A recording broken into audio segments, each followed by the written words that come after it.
going to want to watch this podcast if you want to learn how to take your real estate business to another level with the TikTok queen going viral. Going viral. Taking over the new builds. Literally new builds. Literally taking over the new builds. Miss Angelica, welcome back. Thank you. I'm excited to be back. Thanks, dog. Yeah. Hopefully this blows up. This will be our most viral. Maybe I'll give you a free shout out. I'm just kidding. Are you charging people now for shout outs? No, I have it's kind of weird because I have people reach out. Yeah. That like promote, they're like, I'll send you my bracelet for free. I'm like, I'm not gonna promote your bracelet. But. Yeah. You're probably at that like micro influencer level now where right. Yeah. You could probably start charging people for shit. Yeah. They will like, I think the highest one was like, they'll charge me like $500 to promote. It was actually pretty cool was like when you're buying a house and you wanted to buy furniture, but you wanted to like see it virtually first. So it was pretty cool, but I was just like, I don't really know how I'm going to promote that. But well, okay. Yeah. Yeah, you become a brand ambassador for all kinds of shit, then it starts to take away from you. Right. Like building and giving out the free content. Yeah. And I heard that's like a big thing in building a brand is like you give, and then eventually you'll get. Yeah. Yeah. Once you're able to charge 10 racks per fucking post. Because like we just went through a data set of like influencers. Mm-hmm. This will probably be one of the first podcasts that we push out to like financial gurus to be able to like promote our podcast. Oh, and so have them share it on their IG. So it's like $200 for story or whatever that's post. Smart. Or them going like, you know. This is a good one. Yeah, that makes sense though. It's been wild. We took a like step back on social media to go into like PPC. Okay. And then now we're trying to get it back. And how was that? Did you see a like conversion difference? Yeah, I mean we got a shit ton more leads on PPC. Yeah. Because we average about $32 a lead on PPC. Okay. And do you not see do you generate leads through your content or no? So it's interesting because the content gives you better leads than PPC. So like I opened up 2 escrows this morning. While they're not specifically from like a Facebook ad, but one of them was like, calls me on Saturday, freaking out. She's like, I'm so sorry, Tony, I forgot about you. And I was like, okay, what happened? And she's like, oh, I went in an escrow on a house for $800,000 and I'm in like a week in and I just forgot that you can do my loan. And I was like, oh, it's all good. Like, let me take a look at your disclosures. Like, I'm just going to give you advice. And then she, like, sends me her whole file. And I was like, oh, bet I can cut your rate in half.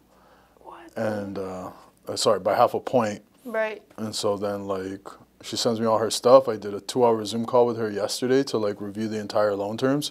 She signed disclosures. I got an appraisal waiver, so we don't need to appraise the property. She'll probably be CTC'd by Thursday. Yeah, so you just took over mid-escrow? I just took over mid-escrow. Dude freaked out. So her agent calls me and is like, we're in the middle of this transaction, like blah, blah, blah. And I go, I get it, you're scared. And I'm the jerk that just took your friend's loan. But your friend also overquoted our client, and I'm just trying to save her money. Plus, I'm going to outperform them. Like, I bet you even if they go with me and race sites aside, I'm going to beat them to CTC. Right. Because she can double app, right? So then she tells me, well, the seller's got to sign off on us changing the loan. Okay. And then I was like, well, that's not true. And then she goes, yeah, the seller's got to sign off on it. And I go, okay, so here's what I'm going to do. On Tuesday morning, I'm going to call the DRE, and I'm going to ask them if this is actually true. And I'll be sure to tell them that you told me that in order for her to switch financing contingency, that the seller's going to have to sign off. You're a mother trucker. And I had the purchase contract within an hour. Okay. And I was like, fuck you. But you just saved them the deal, no? I just saved her like $200 a month. Okay, which is a big deal. Yeah, on a monthly and some money on her closing cost. So.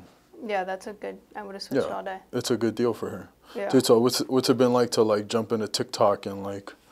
So I started off with TikTok and that was good, but I wouldn't get as good of quality leads. I noticed TikTok is more so people that are aspiring to be agents, that hit me up for like how to be an agent advice. Versus Instagram, it's people that genuinely want to buy a house. Like I have a lady, she hit me up, she's pretty cool. She owns this whole like all these ramen places, and she's just like, I'm qualified for $900,000. It's my mom's house. Like find me a house, and like we're shopping. That's fucking dope. Yeah, and she's like sent me her pre-approval letter, no hesitations. Now I'm like getting listings through Instagram, which is insane to me. Yeah. But it's been good. It's been a lot of fun just trying to figure it all out and navigate. Like, you know what they say, careful what you wish for? Yep. And it was like, okay, you go from doing like, my first year I did 5 deals, right? So that's like, okay. And then now it's like 6 escrows just last month is like, holy shit, how do you even navigate this? Yeah, that's fucking incredible. Because it's exponential growth once it takes off. Right. And it like doesn't slow down. Like every morning, if I like refresh my DMs, like there's probably like 8-10 more messages. So That's I like wild. completely stepped out of the whole DM aspect, and my sister's just running my DMs. So when you're posting, like how many views are your videos getting? So when it's new builds, I think my lowest one is probably like 300,000. Wow. Averaging probably 500,000, and then upwards of that. But when it's me, anywhere from I think 30,000 is probably my average. When it's like me either speaking or like text on the screen or whatever. So what you do is, so what's your strategy for like making those videos go viral? I think I'm sure you guys know too, is like your 3-second hook in the beginning. That's very important. And then I learned that when I sync the tour with the music, that always performs better versus like I've posted full walkthroughs and it flopped. It got like maybe 50,000 views. And that was only because that was the house that went viral, got 1.7. So people would go on my profile and like go and look at the full tour. But essentially when it's like quick and people have to watch it twice. And so you get your watch time. And so Instagram's like, oh, they watched through the whole thing and they stayed and then they shared it. So then they just like keep pushing it out. Got it. So then you're just condensing the content into... Right. So what would have been like a minute walkthrough, I highlight the best features, just normally like the kitchen and then like maybe something cool or like an office space. And new builds are just beautiful. Yeah. So yeah, like 5-10 seconds, and it gives them, like it kind of teases them a little bit. And then I just send like the last thing they see is like message me for more info. And so like that's their last thought. Like, oh shoot, this house is cool.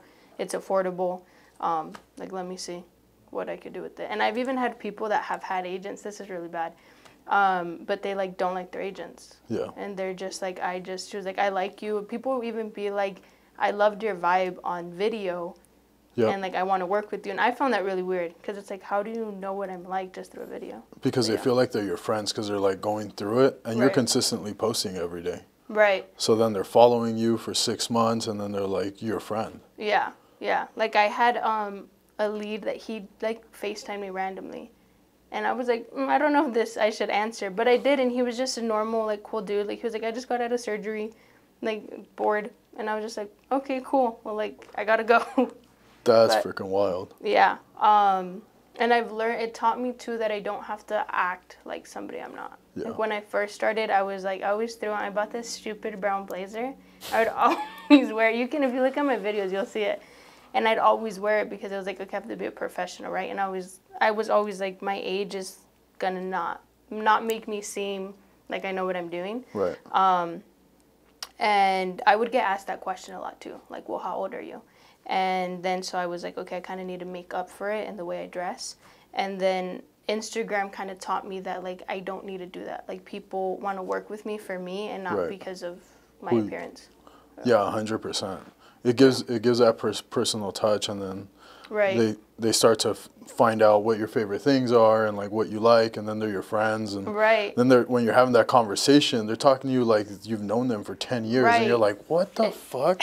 Yeah, and like you can like the slang and stuff. I did have one lady, so her daughter messaged me off of Instagram for a new build. She was like pre-qualified for 650,000. Like I want to buy a house, this and that. So I met her. She pulls up in like a Benz, and she was kind of a jerk. Like the lady was a jerk. So she pulls up with her daughter. I say hi, whatever, and then her mom comes up, and I like extend my hand to shake the mom's hand, and she looks me down, like up and down. It's like, oh, you're young, and like doesn't shake my hand, and I was like, all right. And then like I never even contacted her after that. Like she texted me, but I was like, dude, you're rude. I don't want to work with you. Yeah. Yeah. But now you're working from a place of abundance. Imagine you didn't have 10 DMs every day. Right. So I think that's changed too, is now like I can choose. And it's kind of messed up. I don't like to say that, but it's like no, if I don't but you have to. Yeah. One of the things I teach my sales guys is like the cost of a bad client. Right. So like there's a whole concept in like when you have a bad client, they usually get all of your attention. And then your A clients, because they're so easy, you give them the least amount of attention. Right. When the roles should be reversed, right? But then once you have 20, 30 escrows a month, you're just like, well, fuck, I don't have time to deal with your bullshit. Like, if you don't want to work with me, yeah, fucking have at it. Go somewhere else. Yeah. And then you stop losing sleep over those bad clients. Yeah, because I would feel bad, like, shoot, am I overstepping? Or, like, dang, I forgot to, like, call him back. Or I would feel guilty, like, if I was out.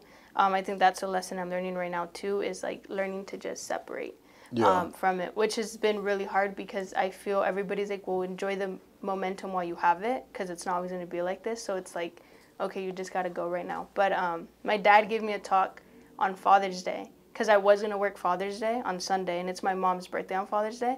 And I had appointments all morning. Sucks for your dad. Yeah. Yeah, literally.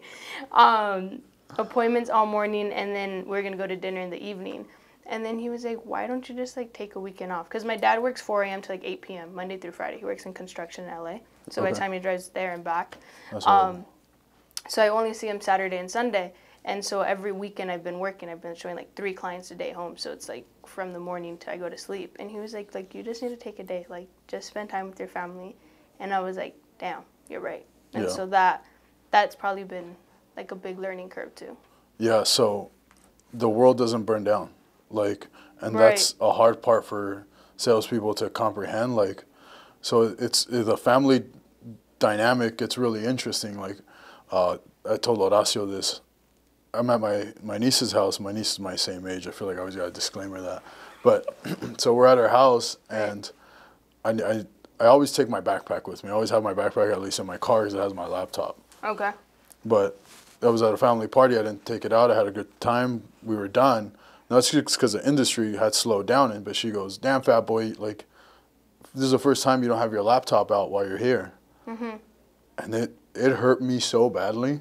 Yeah. Because I was like, man, that's right. I'm always here, but I'm always, like, kind of just somewhere else on my laptop checking stuff. Right. Or I'm on my phone. Right. So then now when I make it a purpose to go to her place is I leave my stuff in the car. And now I've taken like staycations where I'll go out for a weekend, and I won't take my laptop. That's good. And that's hard to do. Yeah. But like what you're gonna learn, especially now with what you're doing, is now as you start to scale, you have the ability to like pay your sister to check your DMs. Then you start to build your team where you have showing agents. Right. Then you can really quickly build out your time because you want to start figuring out what's the point in your business where you can buy your time back. Right. Like, is it worth it for you to pay a showing agent 30% commission to, like, go show houses for you on weekends? Right. And you never have to worry about it. Yeah, like, that would make sense because I'm seeing it more so, like, if I can just have somebody else do that, I can go focus and get 5 more clients. Right. You know? Because you're the lead generator, and that's the hardest and most valuable part. Right. Like, you know how to turn on the faucet and get a flow of clients coming through the door. Yeah. And that's the hardest part for people in our industry to try to captivate. Yeah, so I've heard that, and to me it's kind of, I don't want to sound like weird, but it's kind of hard for me to comprehend that, like in the office, like, I'll be so zoned in because it's, like, you know, you're just, like, focused. And then people will be like, it's so slow, or, like, they'll come into, like, chat and stuff, and they're like, it's just, this market's just kicking my butt. It's been drying in my head. I'm like, how is that possible? Because they're not willing to innovate, and they're not willing to change their strategies. Right. Plus, so you think about, like, the normal person in our industry. Right. They're a little older. Correct. They've been in it for how many years?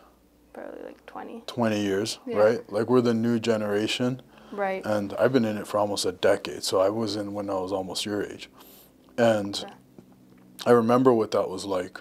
But I was always innovative in my strategies of how to approach and get clients. Right. And even now, when the market tanked, and I was like, oh, fuck, like, we don't have refinances anymore. I got to redirect my attention to purchase market, and I'm spending all this money on Zillow. Like, I better not do this anymore because we're not going to be able to convert.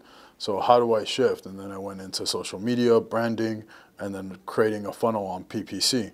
Right. Because then it's easy for me to say, okay, now all I got to do is tweak my ad copies to see which one hits the best. Works better, right. And so then you start to innovate. Now we have so many leads, I actually had to shut off my leads because we couldn't even manage. We're bringing in 13, 15 leads a day. Nice. And so by the time, so then the concept of diminishing returns, like you have so much, you can't keep it all under control. Right. Because it's fucking chaos. Right. You have a similar situation with your social media, but all those other people that are complaining about the market being slow, they're probably not posting. Right. They're probably not willing to invest in their business. Right. And it's not even just a monetary investment. It's like time, because they start to think that they're above it.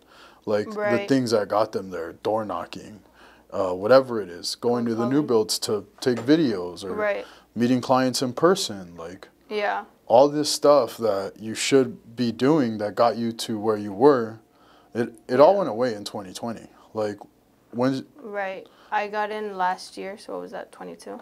22? Okay. Yeah. So, I mean, in 2020 and 2021, you didn't even need to try. Yeah. Well, when I first started, like the second weekend, I got my first listing from cold calling, and that was like, I was confused because it went on the market and it sold for like way above. But I had a mentor at the time, so she kind of like navigated it. Yeah. So I think I got like the dip or like the ending of that, so I do know what you mean. But even still, it's still like that. Yeah, like, but because there's just no one's buying houses. Well, sorry, no one's selling houses. Yeah, there's like no inventory. But that's also a problem of like our little marketplace. Because there's like Palm Springs has markets sitting for a while. Oh, that's true, actually. So like San Diego, LA, now us here. Right. We're getting our asses kicked with the amount of offers. Yeah. Like I think my average is like I have to put 5 really strong offers up before I get one accepted. So whatever you're doing works though. Because for you to have gotten the people we have in escrow, like I was when I pre-approved them, I go, how's like good luck, Angelica. Sure. Okay. It was like that's not, that's a. It was a tough one because I was like, they don't have money. Like I just know you told me I need 14,000, and so I was just fixated on like, okay, I need 14. Yeah. But you did it twice. Right. So what I did is because. So what's crazy is, remember how I put like 4 offers out or 3? Yeah. They were all gonna accept our offer. Yeah. And then I had to like cancel because we went with Mayberry. The reason why I went with Mayberry was because it was on the market for so long. So I was like, that's gonna be an easier flyby, knowing that they need that much money. Right. But it was actually probably the worst decision. But this one we got in on day 2, and I think it's also I just call the agents. What I notice when I have listings is these agents don't call. Like they'll just send you an offer or they'll text you. Yeah. And it's like, do you have offers? And then it's like, yeah. And then it's like, okay, at how much? And it's like, why would I just text you? Well, yeah. $7 million. Yeah, like 50,000 over ask. Dude, if I was an agent, I would have so much fun with other agents. I would fuck with them so bad. Yeah. I mean, I already fuck with agents. Look, I had an agent when they call me snapping. I was like, hey, bud. I know you think this is a big deal. Right. But how many escrows do you do? And he goes, I'm a top producer. I do 20 transactions a year. I go, great. I do that in a week. So, I was exaggerating. I do it in a month. But I was like, great. Like, and just like the sound of his voice on the other side, like, wow, is this loan officer actually talking to me this way? Yeah. But if I was an agent, I would fuck with people so bad. I'm quivering. They have really big egos. Yeah. Yeah. Some of them are really cool though. Yeah. Some of them, they are fun. Like I had this one guy, we have an offer out in LA, and he was like, wait, I've worked with you before, never worked with them. I was like, yeah. And he was like, that deal in Mobile. And I was like, yeah. He was like, oh, I loved working with you. I was like, me too, let's do it again. Don't even know who he is. But if he accepts our offer, then that's cool. Take it. Yeah. How are you handling 20 escrows a month though? Right now we're probably down to, I think I checked and we're like at 12. That's still a lot. Not really. 12 escrows? Because it's not me. Like, I have a processor, I have an assistant. Right. I mean, Samantha's really good. Yeah, and then my other loan officers are like, now they're starting to pitch in. Got it. Okay. So then it's like, that's where it's scaling, right? Like, your next step is scaling your business. Right. And it's probably crazy to think about that you were doing 5 a year, and now you're about to go do 5 a month. Right. But you can probably do fucking 10 a month. Right. If you just need to scale and create a system. And what's made me different, right, going back to like why some people are slow, whereas like my region, one of my regionals called me and he's like, hey, you're killing it, because we opened 7 escrows last week. I have 2 already in this week. Right. And I was like, yeah, but I'm the only one working, dude. But it's also systems and operations. Like, you go in and you figure out, do you know what a bottleneck is? Yeah. So you go in, you figure out where your bottlenecks are, and then you go, okay, I got to fix this. Then it's like, how do you do it? And do you do it with money or do you do it with time? Right. So, and then do you leverage technology? Right. So all that comes into place. Like, okay, like I built Follow Up Boss for loan officers. Go show me a loan officer that has Follow Up Boss. Yeah. Right. And I was like, well, this is the best CRM. I tried all of them. And do you like Follow Up Boss? I love it. Yeah. It's so easy. Yeah, it's like the more you learn about it, the more things you could do. Yeah. Yeah, I love it. I've like integrated just the whole lead flow. That I'm at the point now where it's like, now once the lead is in, like I don't know what to do with it.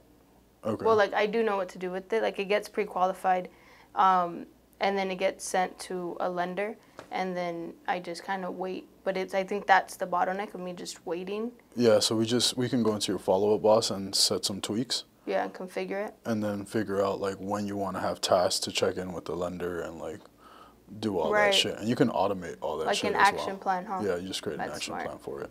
Yeah, I did. Have you guys ever heard of ManyChat? No, what is that? That's like Chat GPT, but it's like, so when I had the influx of DMs because I couldn't get to them, like I had people that cussed me out that they messaged me like 4 weeks ago. They're like, wow, like you just lost an amazing client, because I didn't respond. Yeah. And I was just like, once I got to them, I was like, wish you the best, like here if anything changes.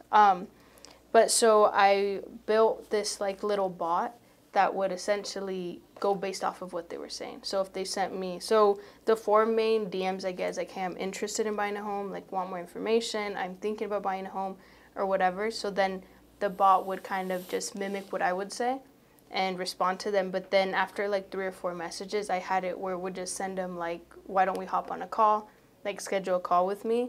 But that conversion like was crap compared to me actually doing it. Right, because they knew it was a bot. Right, and so then I had to like turn that off. But then I also made one that, because when like the property, they got like 2 million views, there's so many comments, like I'm not gonna sit there and go through it, but any new comment that goes in, puts like interested or more info, the bot would automatically DM them and say, hey, I saw you commented on my post, are you thinking about buying a home? And then they would engage, and then we would go back and engage. That's freaking awesome. So that was pretty cool. See, that's a great example of like bottleneck management and how you use technology to overcome that. Got it, okay. Right, so then you just start to figure that out throughout your whole business. And you start to scale. You know, like when you were talking about, you're getting a lot of people saying, how do I become an agent? Right. Like now it's time for you to potentially like start your coaching program. Like an online program teaching people how to go from like 0 to 100. How do you go from, I just saw this girl on TikTok, to go sign up for the courses? What do I do with the courses? You can probably get some kind of partnership with Prep Agent, to where if you send all your people from your coaching program to Prep Agent, they'll create your own custom landing page within their site to give them access to all of their data. Right. And then everything that you need to do to build out a following on TikTok, Instagram, and you fucking do all that. And now your coaching program fucking explodes. Do you think that would be a smart move now, or postpone that? Depends on your time. Right. It depends on how much time you have. If you have the bandwidth, right? Like you're probably already so slammed, you're like, I'm not taking on another project. Right. I think I'm more trying to figure out the time frame as I can work on the business instead of in the business. So right now it's like I'm fully in the business and then also trying to work on. But then in my head I was like, if I could just step back for like 2 hours a day and focus on like producing content and posting it, that would keep the momentum going. Then that's just a discipline of time blocking. Right. I saw your video on that. Yeah, and then working. And did you read the E-Myth? Is that where you got it from? In the business, on the business, growth time. Oh, perhaps, I don't know. But it's all good. I always talk about that book because that literally changed my perspective on how I manage my time. What is it, E-Myth? The E-Myth. There's like a part of it where it talks about this lady who's a pie baker. Okay. And it's like all she does is bake pies. So she's a business owner or is she a chef? And then when she goes down because she didn't know how to teach people how to do her business, the fucking pie shop went under because because she was the only one. She failed to fucking scale properly. She failed to give someone the secret sauce to redo her recipe, which is hard in what we do, because you start training people, like, you know, I've trained loan officers, and then they take off with my referral partners. And I'm like, motherfuckers. All women too, by the way. Like, the guys have always stayed with me. The girls like, oh, bet I can take off with this guy. I'm gonna sleep with him, and then I'm gonna take him. Damn. So. Yeah, I never believed this industry is so cutthroat in this, but I think I've seen it more in the last couple of months that I like started closing and producing than before any of that. So, and that was weird to me too. Yeah. You'll start to know the reality of who's like chill and who's not, and like who's just gonna fucking try to leverage you, and who's really gonna be on your side. Right. Dude, before we let go, because we're coming to the end, that was fast. Tell me about the creepiest DMs that you've gotten. So I had this one guy. So it was when I had like the bot in, and so he answered all the pre-qualifying questions, and then we got his number. So I called him to do a pre-qual. But the whole time he was just like moaning on the phone, like, can you hear me? Like very, very just gross and stuff. And then he was like, hold on, are you gonna like wait for me? And I was just like, all right. And then I just hung up. I probably have the con follow boss. That's fucking hilarious. Yeah, it was gross. But all the time people are just like, do you come with the house? Or like, when can I take you on a date? Or just really inappropriate stuff that I'm not gonna say. But yeah. That's fucking wild. Does that ever get to you? Like. No, because I just delete it. Okay. Because to me, it's like we're going through 15, or my sister, now that my sister's handling them, like she'll crack up. Or she'll send me a screenshot and she'll be like, no flirting in the DMs. And it'll just be funny. Like, there is this is TMI, but there's this one guy I actually met in person, and he like DM'd me. But I didn't see his DM because he was just like in the request. And he like hit me up for like 4 weeks consistently, and I just never responded until I got to him. I was like, I'm so sorry. And then now he's like flooded again, but yeah. That's fucking wild. Yeah. Are you going to find the Mr. Palacios on your DMs? Not the Mr. Palacios. Yeah, we'll see. That's fucking wild. Guys are crazy. I didn't even know guys actually legitimately try to pick up on Facebook and Instagram. Yeah. My best friend's a guy, and like that's all he does. Like he will not hit on a girl in person. He only does it through DM. And I'm like, you need to learn game in person. That's so crazy. Yeah. I could never. Do you ever slide in DMs? No, I can't, because I'm not like pretty, you know? Like if I had a 6-pack and muscles and like, but like you're a good funny. chin, like maybe. But like, nah. You know, I'm just like chubby, overweight. I got a round face. I lost my hair. They're going to swipe left every time. They're like, nah, fuck that guy. Yeah. In person, though, like, it's, because of my humor. Right. Usually that's what always works. Yeah. Girl, when I first met you, I was like, I don't know if this guy's funny or not. But now, like, he is. Yeah. It grows on you. Yeah. Yeah. All right. Well, that was fun. That was super dope. Thank you.